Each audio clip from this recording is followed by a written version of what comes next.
Cool. Make sure we good. Cool. Hey, what's up, everybody? It's your boy Red back with another West Blue review for One Piece chapter 1156. But first, I want to talk about a couple things. Fantastic Four, I had a chance to see it. I thought it was cool overall. I give it like a solid 6 out of 10. The CGI looked cool. The editing was alright. The story overall was just a lot of talking to me. I wish they would have did a lot more, especially with Reed, Mr. Fantastic. My favorite was Johnny because he embraced the whole uncle thing for Reed and Sue's newborn. That's been my whole thing for going on 9 years now. I love being an uncle. So to see him, captivate the way I feel on screen felt pretty cool, especially towards the end when he was ready to make the sacrifice when he was ready to make the sacrifice play and told everybody to tell the little one Uncle Johnny loves you, as he was ready to fly Galactus into the black hole and everything else happened. But seeing that made me realize how comfortable I am with making that kind of decision for my loved one, for my niece, because if I had to, I would without hesitation. I'd think about it and I pretty much say the same thing. Hey, tell Carter Uncle Red loves her and make sure she practice soccer. I'm gonna go push this giant celestial in this black hole to hopefully save the entire universe, because those are just the stakes we dealing with right now. So yeah, Johnny definitely was my favorite. Stop, boy, I ain't mess with you. Sue was the realest one on the team. The rest didn't really know what to do. She seemed like the only one, that was willing to just say the right thing to continue the plot forward. So shout out to Sue.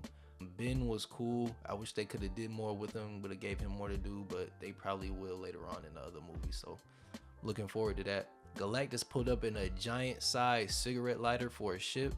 I realized that when I was watching. I said that looked like something out of a car made in the 90s. That was pretty funny.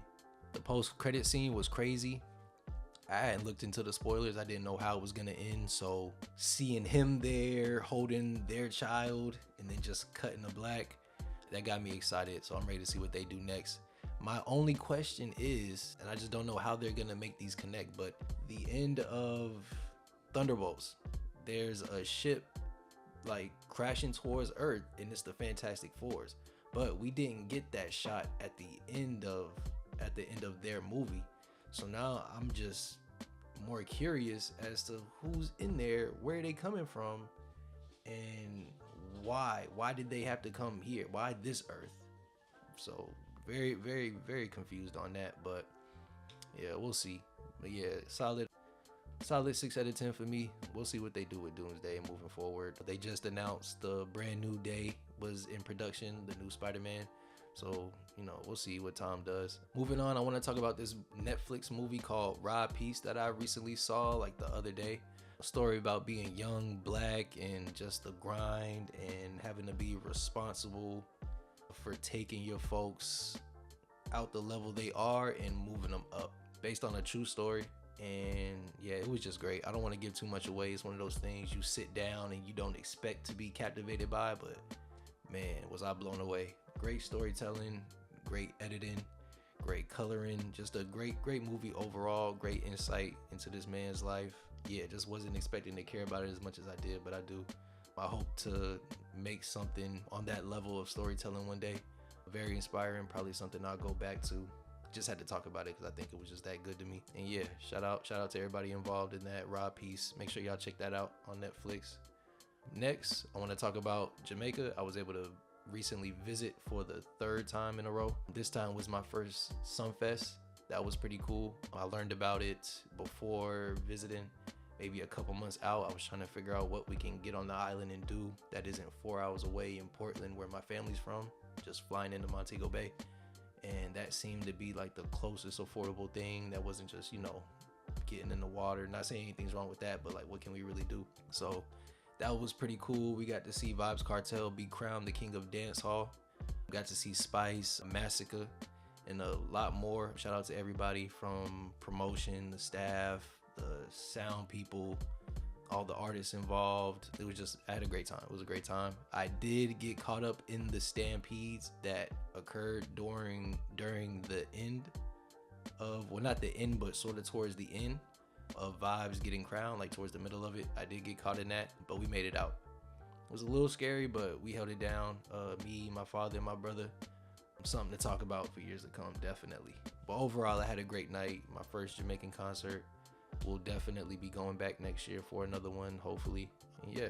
And then speaking of concerts, right after I get back, Wiz Khalifa's on tour. I was able to catch him with DaBaby and Sean Paul about an hour away in Raleigh with my homie. It was his first time seeing Wiz. My second time seeing Wiz and Sean Paul and DaBaby, because shout out to J. Cole, I was able to see them at Dreamville Fest a couple years back. So it wasn't nothing new to me, but I still had a good time seeing Wiz perform some songs, some newer songs off Cushion Orange Juice too, that I hadn't seen him do yet. So that felt pretty special. Been a long time fan of Wiz since Cushion Orange Juice. Played a big role in the way I used to dress back in the day and just, you know, move as like a young fly dude trying to, you know, make his mark out here. So shout out to Wiz for putting in the work. Shout out Sean Paul for showing up. DaBaby for repping NC. You know, just the whole grind. Shout out to everybody on the grind. Wishing y'all nothing but the best. And lastly, my dad's birthday was yesterday. That was pretty cool. Shout out to all the fathers out there trying. The ones out here still wanting to move. The ones still that, you know, want to do something and be a part of things. The world's a better place because of y'all. And yeah, shout out to my dad. Shout out to my dad. Love you. Yeah, and all right, let's get to this chapter. That was a lot, but I'm going to, you know, do that more. That way I got more to talk about and I can branch out eventually to talking about different things. So if you don't mind and you done stay to this point, I appreciate you. Now let's get into this chapter. We start things off with the splash page. I thought this was very fire. This is my favorite one, hands down. Wait, hold on. Cut. We start things off with the Shonen Jump cover. Pikachu and Luffy are drawn side by side, and that's my first time seeing them together. I think Oda captured their energy together so perfectly. I think they make a good combination. I hope we see more of the Straw Hats drawn with their Pokemon counterparts. If it hasn't been done before, I may need to catch up. But if it hasn't been done before and you're watching Oda, please do that. Make that happen. I would love to see that. And then we get into the splash page, the actual cover for the chapter. And this is my favorite one so far because of the colors and the personality just shining through. Sanji look fly as hell.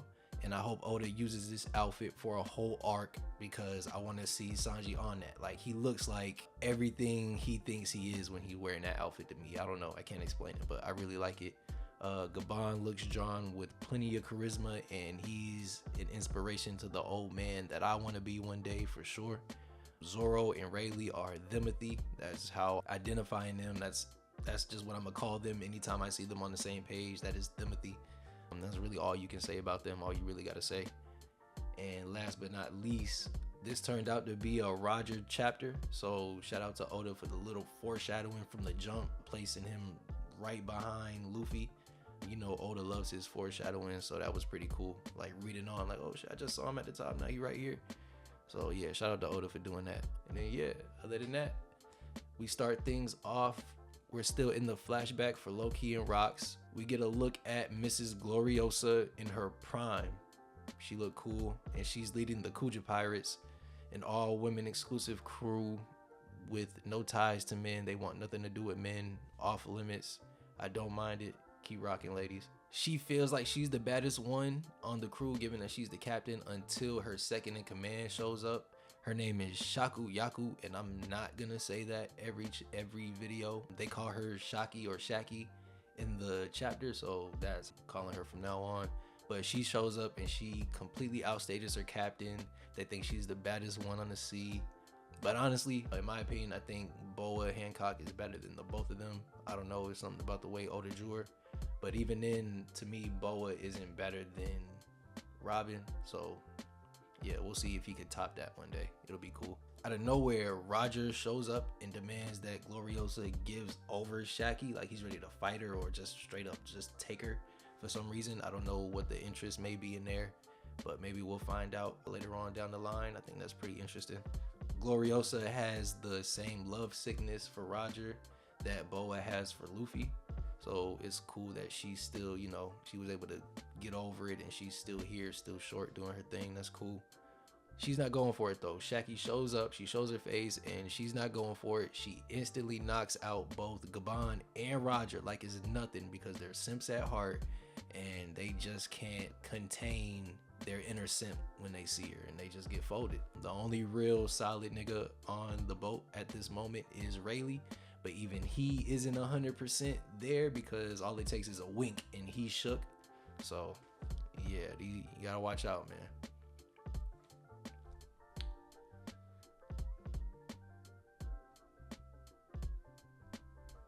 And in the midst of that, it turns out Garp's ship is literally like right there. They're on the way. And once they see each other, they immediately get to squabbling.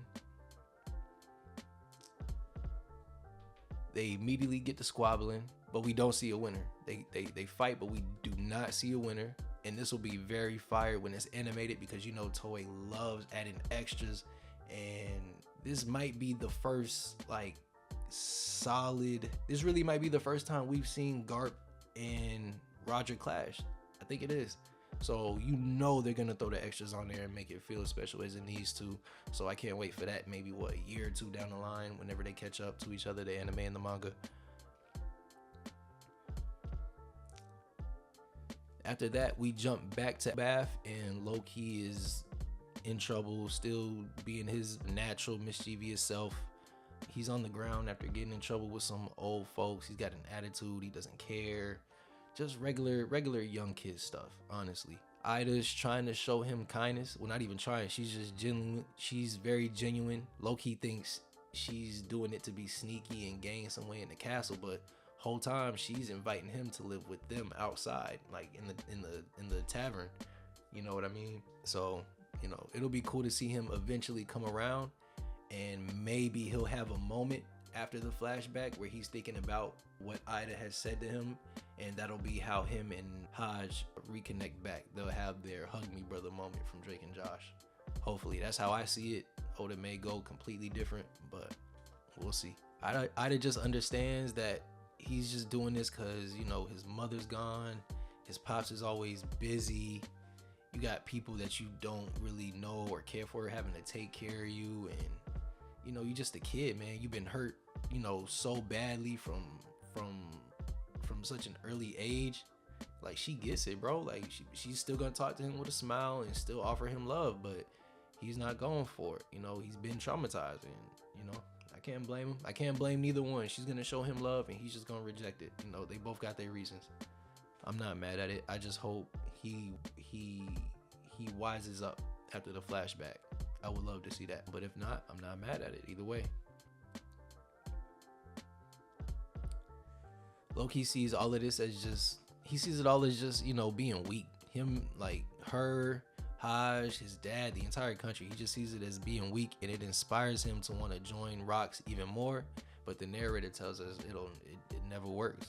We even see in one flashback in a couple chapters back, he got stabbed. So we know that never comes to fruition, and that makes me, you know, feel even a little sadder for Loki, because it's like he has such a skewed vision of the world and life because of, you know, the one that gave him life treated him like the way she saw him, and that's very, very unfortunate that he can't see things from Hodge's point of view, but you know, that's how it goes sometimes. And then we wrap the chapter up back on Pirate Island. This is a few months after Rox and the crew have taken it over. They made their claim. They let people know this is ours.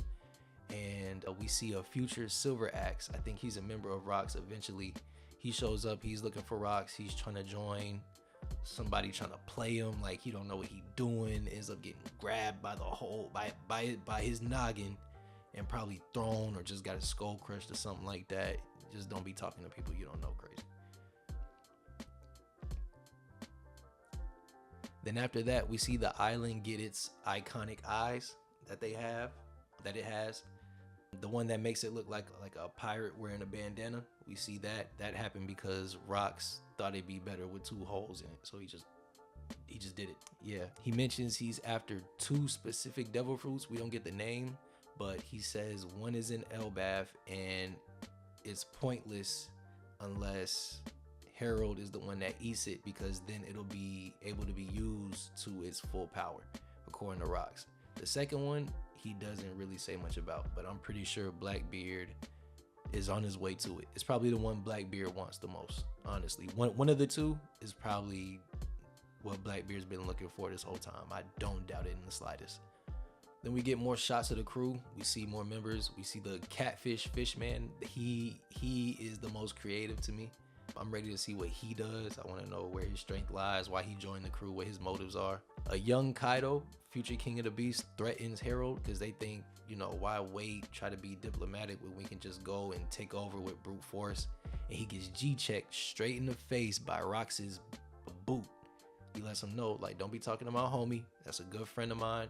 We ain't on none of that. You say that shit again, and I'm gonna do something to you. And you can feel that. You can feel the animosity and the tension between the crew. Somebody even says, like, yo, a gang like ours is bound to implode at some point.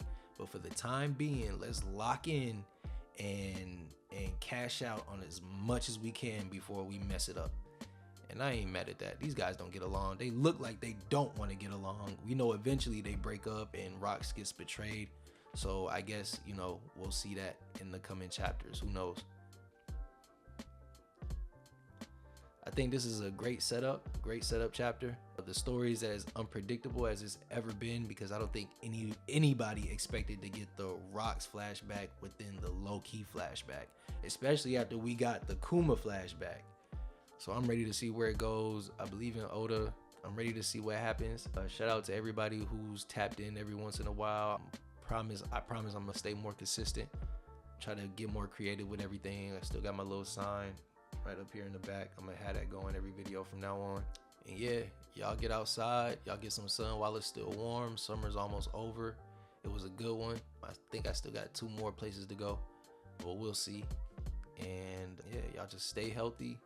Get outside and run, lift some weights. Tell somebody you love them. Holla at somebody you ain't talked to in a while. And yeah, just take care of yourself. If you got a dog, take care of your dog. I got a dog. I'm learning.